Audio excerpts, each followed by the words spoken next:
Napaka-hassle talaga yung kailangan mong gamitin ng credit card mo, pero hindi mo siya magamit kasi gasgas ang microchip o kaya naman may crack ang credit card at hindi na tinatanggap ng swiper ni merchant.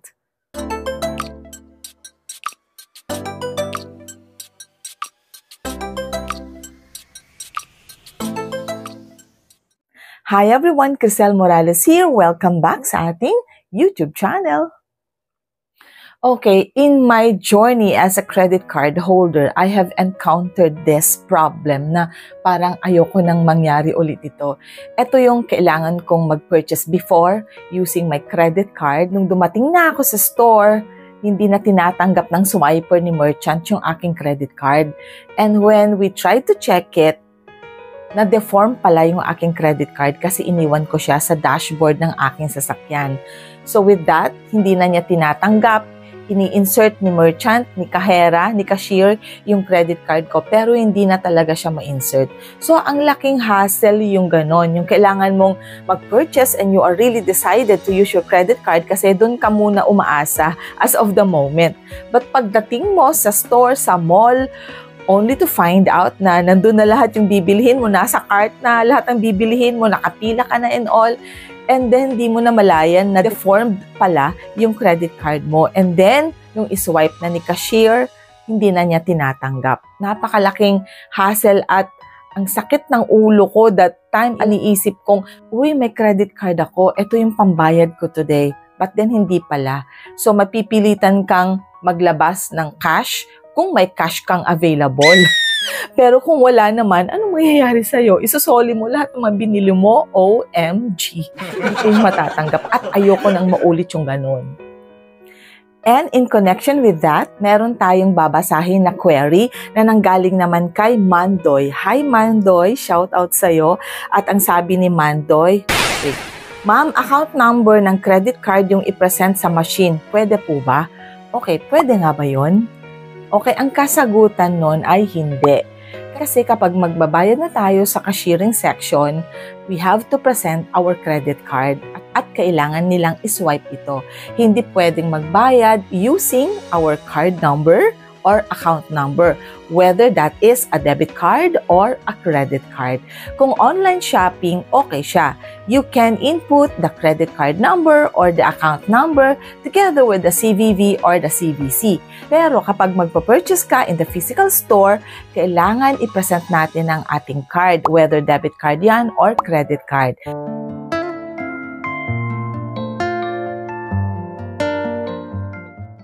So, ang kasagutan dyan, uulitin natin, Mandoy, hindi pwedeng mag-present or magbayad kay cashiering section or kay merchant using our card number or account number. Kailangan i-present natin palagi ang ating physical card kapag magbabayad tayo kay merchant. So yan, Mandoy, sana na panood mo tong video natin para magkaroon ka ng knowledge and information na hindi pwedeng gamitin ang card number or account number when paying in the physical store. And then eto, reminder sa ating lahat, we have to make sure of keeping our credit card safe palagi. So kung pwede, i-insert natin ang ating mga card, whether that is a debit card or a credit card, sa wallet natin na kung saan hindi siya made-deform. Kasi kapag once na na-deform ang credit card mo or ang debit card mo at pagka-swipe ni merchant or ni kahera, hindi na niya tinatanggap. Definitely, hindi na natin pwedeng gamitin ang ating mga credit card or debit card. Kaya, kailangan we have to be very careful. Take care of your debit card or your credit card. Itago ng maigi para hindi tayo magkaroon ng problema kapag magbabayad na tayo kay merchant. At isa pa, nakakahiya yun na, lalo na kapag wala kang dalang cash. And all you need to do is to bring back all the things na nandun sa cart mo. Ayokong mangyari yun, nakakaloka. So, ayaw nyo ding mangyari yun, di ba? So, kailangan make sure that your credit cards and debit cards are safe. Para pag ginamit natin siya, hindi tayo magkaroon ng problema. Okay?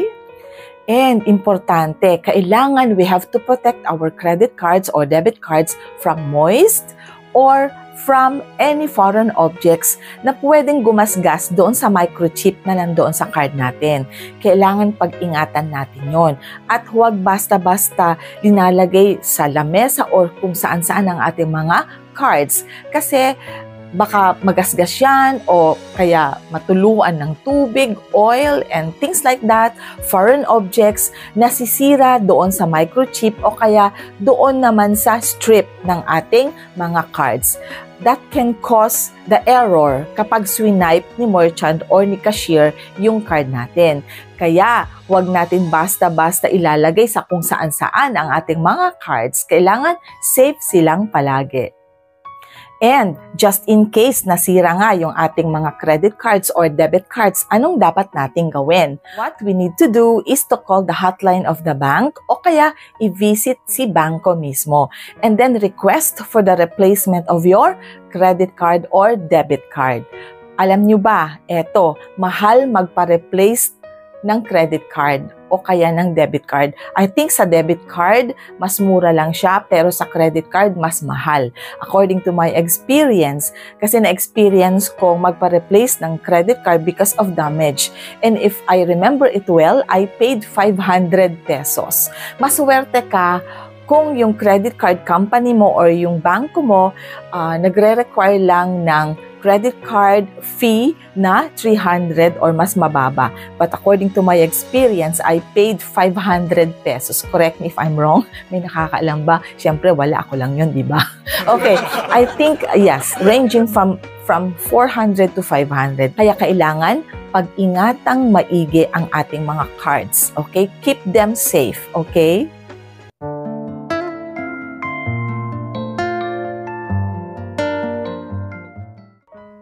Okay, so there you go. Nasagot natin ang isang query na nanggaling kay Mandoy. So Mandoy, once again, shout out sa'yo at maraming salamat for watching our videos and of course for subscribing as well.